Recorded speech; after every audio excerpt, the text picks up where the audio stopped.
ایشیائی ترقیاتی بینک نے سال 2022 کا آؤٹ لک جاری کر دیا، جس کے مطابق پاکستان میں مہنگائی کے بڑھنے کی شرح 26.6% ہے۔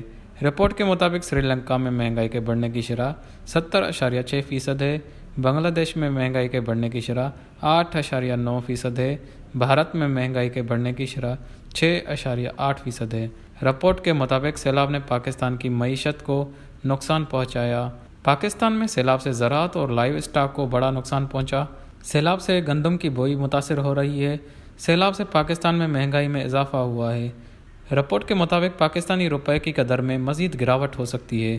پاکستان میں توانائی مزید مہنگی ہونے کا خدشہ ہے۔